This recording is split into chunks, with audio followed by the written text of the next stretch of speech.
Assalamualaikum warahmatullahi wabarakatuh. Kita masuk ke tafsir surat Al-Baqarah ayat 257. A'udzu billahi minas syaitonir rajim. Allahu waliyyul ladzina amanu yukhrijuhum minadh dhulumati ilan nur. Di sini Allah memberitahukan bahwa Allah adalah pelindung orang yang memiliki iman. Dia mengeluarkan orang-orang ini dari kegelapan. Kegelapan ini selalu kalau dalam Quran itu artinya kekafiran, kebodohan, ilan nur, cahaya atau pengetahuan. Nah, bagaimana contoh orang Allah ini mengeluarkan orang-orang yang beriman ini dari kegelapan kepada cahaya. Contohnya gampang. Nabi-nabi yang diturunkan oleh Allah itu adalah representasi daripada ilmu. Karena mereka memiliki akses khusus kepada langit, kepada Tuhannya melalui malaikat Jibril. Mereka mendapatkan ilmu yang tidak pernah ada di dunia. Jadi dengan turunnya Nabi, Allah memberikan ilmu kepada manusia tentang sesuatu yang tidak pernah manusia mengetahui sebelumnya. Seperti contoh khamar. Dulu orang Arab biasa minum khamar, mabuk tuh suatu hal yang biasa, dan dalam puisi-puisi syair-syair mereka tuh mereka sering mengutarakan tentang lezatnya khamar, bahagianya mereka ketika minum khamar. Nah, dengan agama ini turun, mereka diberikan suatu ilmu bahwa khamar itu memiliki manfaat, tapi keburukannya jauh lebih banyak. Nah, itu satu.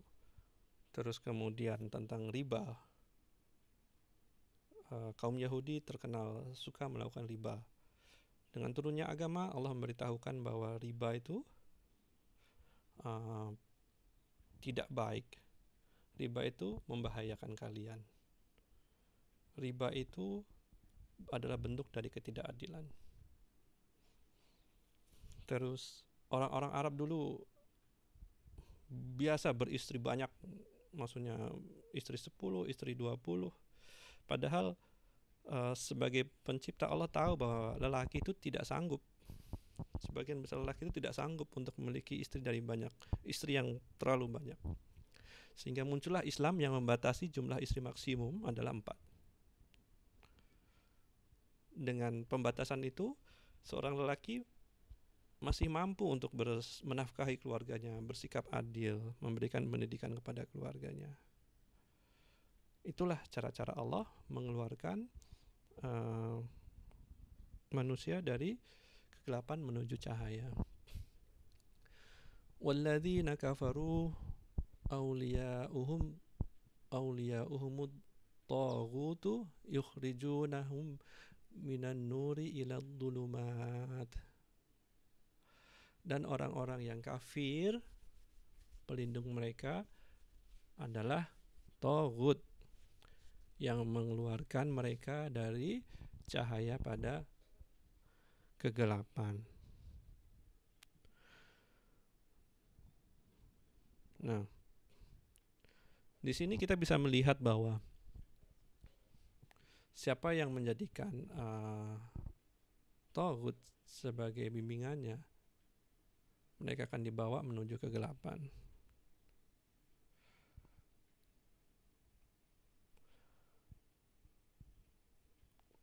Jadi setan itu membisikkan suatu pandangan yang membuat manusia bergeser. Seperti contoh LGBT. Setan merubah logika manusia dari sesuatu yang menjijikkan untuk dilakukan menjadi sesuatu yang diterima dengan cara mengatakan bahwa ini adalah hak asasi manusia. Terserah saya dong, saya mau makan, saya mau minum.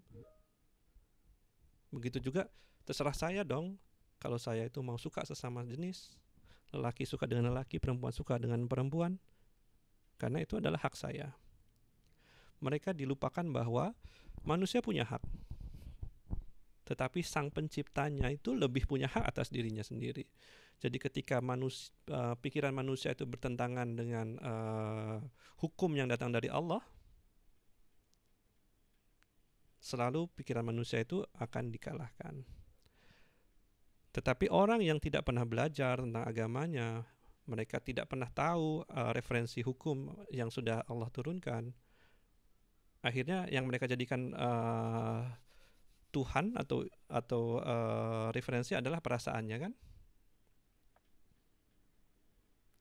Betul nggak? Saya berikan contoh yang lebih dalam lagi.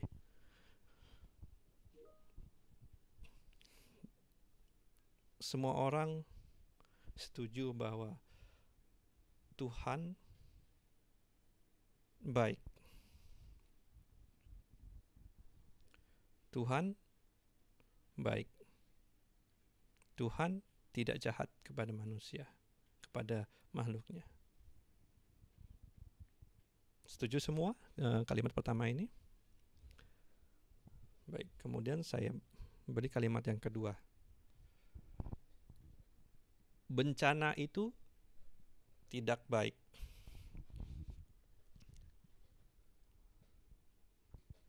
Bencana itu tidak baik. COVID-19, coronavirus ini membunuh banyak orang. Coronavirus ini tidak baik. Statement kedua. Bencana ini tidak baik. Setuju? Setuju. Kita masuk ke statement yang ketiga. Kalau ada bencana di muka bumi ini, artinya Tuhan itu tidak baik. Kalau ada bencana di muka bumi ini, artinya Tuhan itu tidak baik. Statement ketiga ini sudah bikin manusia bingung. Kenapa statement 3 ini bertentangan dengan statement 1? Katanya Tuhan itu baik, tapi kenapa Tuhan ini tidak baik? Itulah cara-cara setan menipu manusia. Karena mereka tidak tahu. Untuk paham semua statement ini perlu ilmu agama. Manusia malas untuk cari ilmu agama. Malas. Semua penuntut ilmu tahu betapa susahnya menuntut ilmu agama. Kesabarannya, kerelaan dia menghabiskan waktu, kerelaan dia untuk meninggalkan orang-orang yang dicintainya, kerelaan dia bersabar. Karena masa-masa menuntut ilmu itu ada masa-masa bodoh sebelum menjadi masa-masa pintar. Betul nggak? Sehingga lahirlah orang-orang malas yang menuhankan perasaan mereka. Sehingga mereka nggak tahu tadi statement tadi itu gimana cara menggabungkannya. Akhirnya sebagian orang bilang, oke, karena ini bertentangan maka statement yang keempat adalah Tuhan itu tidak ada. Karena bingung, statement 1 nih nggak bertemu dengan statement yang ketiga.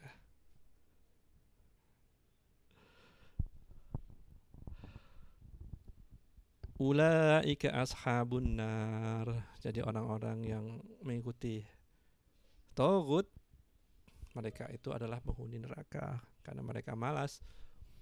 Mereka pengen mengikuti hawa nafsunya. Mereka tidak mau mengorbankan waktunya. Dan mereka tidak punya willpower, keinginan yang kuat untuk keluar dari kebodohannya. Hum fiha khalidun, dan mereka kekal di dalam neraka. Itu dulu. Assalamualaikum warahmatullahi wabarakatuh.